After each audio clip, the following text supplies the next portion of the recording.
Anda menyaksikan segmen khusus Mining Zone bersama saya Muhammad Gibran, dan kali ini saya sudah ditemani oleh tamu spesial saya, tentunya ada Bapak Suryo Eko Hadianto, Direktur Utama PTBA. Apa kabar Pak? Kabar baik. Alhamdulillah baik ya Pak, sehat? Sehat.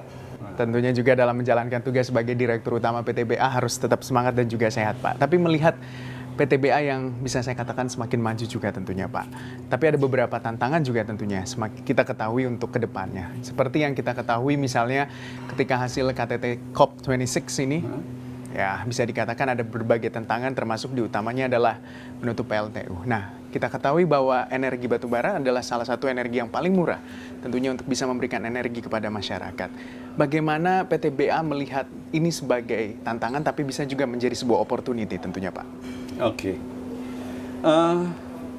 Ini adalah sebuah tuntutan dunia ya. Ini adalah tuntutan dunia, tuntutan bahwa kita ingin tetap sustain kan hidup di dunia ini. Betul. Kita berharap dunia ini tetap terjaga dari aspek lingkungan.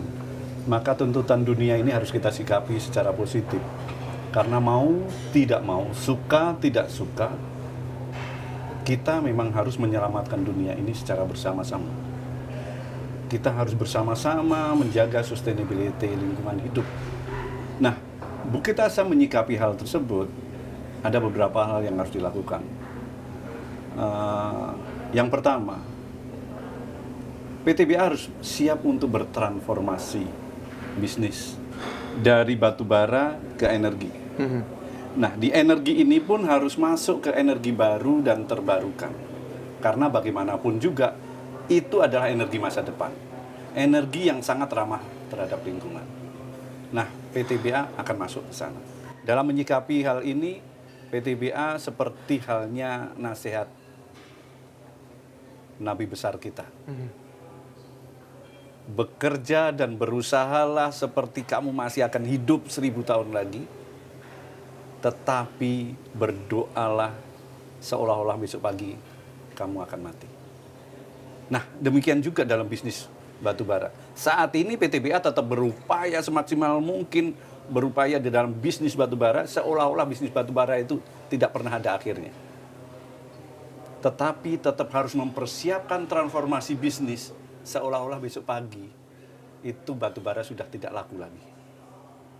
Dengan mempersiapkan, dengan kerangka berpikir seperti itu, maka kapanpun juga bisnis batubara ini mengalami penurunan, PTBA sudah siap.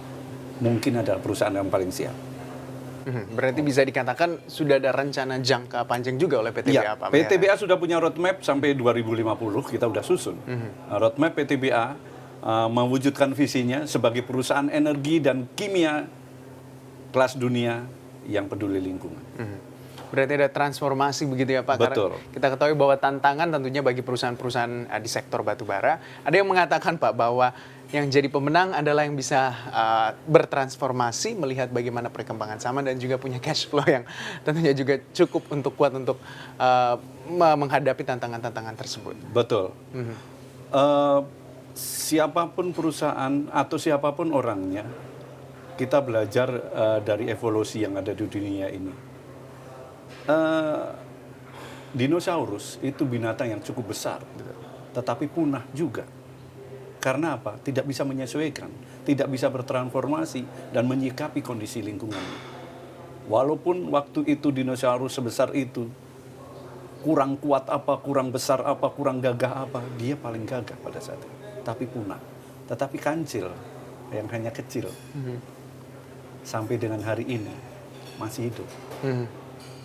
Betul Pak. Ya. Nah, kita harus bisa menyikapi segala perubahan. Karena apa? Di dunia ini yang abadi adalah perubahan itu. Betul.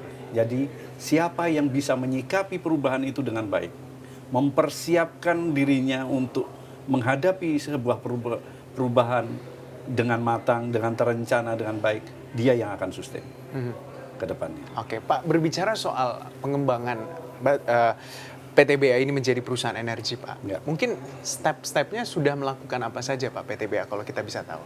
Oke, untuk menjadi perusahaan energi yang pertama adalah kita sudah mempersiapkan dengan sebuah perencana yang kita buat secara bersama-sama, yang kita namakan roadmap sampai 2050. Kita sudah buatkan.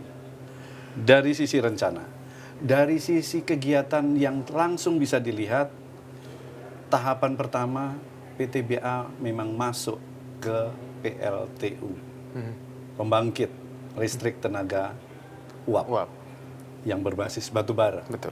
Sehingga lompatannya pun tidak melompat jauh dari batu bara. Jadi steppingnya harus terukur. Betul. Lompatannya. Kami sudah masuk ke pembangkit listrik tenaga uap, itu ada yang PLTU kecil, itu ada 2 kali 8 megawatt di Pelabuhan Tarahan, 3 kali 10 megawatt ada di Tanjung Inim, 2 kali 120 megawatt ada di Kabupaten Lahat, itu Bukit Pembangkit Inovatif, anak perusahaan kami, dan sekarang sedang develop 2 kali 620 megawatt. Itu biasa dikenal sebagai PLTU Sumsel 8. Itu kita perkirakan awal tahun 2022 itu pembangunannya sudah selesai dan bisa beroperasi nanti di akhir tahun 2022, karena memang ada sedikit permasalahan di PLN dalam hal penyerapannya, sehingga mengalami kemunduran waktu dari penyerapan pembangkitnya. Tapi kalau pembangkitnya sendiri sudah akan siap di awal tahun 2022. Ya, kebetulan kemarin juga saya sempat melihat Pak, langsung Ya, secara udah langsung. lihat ya. Sudah lihat secara sampai langsung ke lokasi Pak. ya. Iya Pak, bahkan Ya. teknologinya sangat maju tentunya Pak. Iya, Saya iya. lihat. Ini kami menggunakan sudah ultra super critical ya, sehingga emisi karbonnya sudah bisa direduksi sampai 90% gitu ya. Sehingga ini PLTU yang cukup ramah terhadap lingkungan, karena emisinya tinggal 10%. Dan itu menjadi PLTU mulut tambang terbesar juga di Betul, Asia ini Tenggara. adalah PLTU mulut tambang terbesar di Asia Tenggara. Tidak hanya di Indonesia, tetapi di Asia Tenggara. Bahkan akan menyuplai listrik begitu ya, sepulau Sumatera tentunya kalau ini Iya, semua berjalan dengan iya, lancar. Betul, betul. Ya betul sekali, dan itu tentunya begitu besar juga rencana ekspansi tentunya untuk PTBA. Tapi berbicara juga soal target-target PTBA Pak di tahun 2021 ini, atau kalau kita lihat kan menargetkan kenaikan volume produksi batu bara dari 24,8 juta ton di 2020 naik menjadi 29,5 juta ton Iya. di 2021. Untuk tahun ini seperti apa Pak perjalanannya? Sampai dengan bulan Oktober kemarin, kita sudah bisa mencapai produksi sekitar 25,7 juta ton. Itu 10 bulan. Betul. Rata-rata sekitar 2,6 kan. Kita masih ada sisa 2 bulan. Betul. Saya yakin bisa tercapai sampai 30-an juta bisa tercapai. 30 juta Ton per tahun untuk tahun 2021. Berarti untuk dengan melihat optimisme 2021 ini di 2022 juga ada optimisme yang jauh lebih besar lagi Pak. Ya, artinya. tahun 2022 kita merencanakan produksi kisaran 35 sampai 37 juta ton.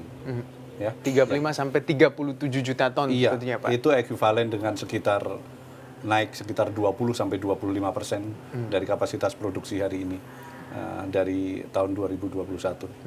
Pak, berbicara soal, saya pernah mendengar juga bahwa rencana dari PTBA tentunya melakukan proses hilirisasi begitu dari batu bara, ada proyek gasifikasi dari batu bara tersebut. Iya, iya. Apakah itu juga masih dilakukan Pak sampai dengan saat ini? Sampai dengan saat ini saya katakan begini ya, ini masuk ke gasifikasi atau produk turunan dari batu bara, hilirisasi batu bara, itu adalah sebuah keniscayaan bagi Bukit Asam. Ya, saya ingin sampaikan seperti ini. Kenapa itu sebagai keniscayaan? Semua orang pasti tahu bahwa tekanan terhadap bisnis batu bara cukup kuat dari dunia ini. Maka kita tidak pernah bisa menghindar bahwa itu hukum alam, ada yang namanya life cycle of product. Demikian juga untuk batu bara juga ada life cycle-nya. Suatu saat akan redup batu bara ini. Akan nggak digunakan oleh orang. Nah, supaya sustain, kita harus persiapkan untuk produk derivatifnya yang bisa dipakai untuk bisnis yang lebih luas. Tidak hanya sekedar dibakar. Betul. Nah, ini adalah sebuah lentera, sebuah cara untuk supaya kita tidak masuk dalam kegelapan batu bara. Kita siapkan lenteranya, yaitu produk derivatif. Maka bagi Bukit Asam, ini memang sebuah proyek yang memang harus diupayakan untuk bisa running well. Dan kami yakin ini akan running dengan baik. Dan kami mendapatkan dukungan yang cukup kuat dari pemerintah di era Pak Jokowi ini. Pak Jokowi sendiri sangat firm mendukung program hilirisasi batubara ini. Dan saat ini Bukit Asam juga sedang bekerja sama dengan salah satu investor dari Amerika, Air Product. Betul. Sebagai off-taker-nya nanti adalah Pertamina. Kita sudah tanda tanganin beberapa agreement. Dan kemarin juga sudah ada rapat 3 menteri kalau nggak salah membahas tentang kesinambungan dari proyek coal gasifikasi ini. Coal gasifikasi ini ada coal to DME, itu sudah dibahas di antar kementerian, di mana mereka memperbincangkan tentang dukungan apa yang dibutuhkan untuk keberlanjutan dari proyek coal gasifikasi ini, dukungan-dukungan regulasi dan sebagainya akan diberikan oleh pemerintah. Saya melihat dukungan dari pemerintah sangat besar untuk hal ini, dan ini sangat membuat PTBA dalam transformasi ke produk hilir dari batubara menjadi lebih dimudahkan. Dan saya yakin ini akan segera tereksekusi dengan baik. Saat ini hampir semua item atau pending item perjanjian antara 3 pihak, PTBA, Pertamina, dan Air Product sudah relatif soft. Apalagi dengan dukungan pemerintah yang kaitannya dengan political force major-nya relatif soft juga, dengan ditandatanganinya MOU antara Air Product dengan Kementerian Investasi di Dubai kemarin. Untuk informasi lebih lengkap dan berita terkait, klik link deskripsi. Dan jangan lupa juga untuk download aplikasi CNBC Indonesia yang tersedia di Play Store dan juga App Store. Jangan lupa subscribe ya.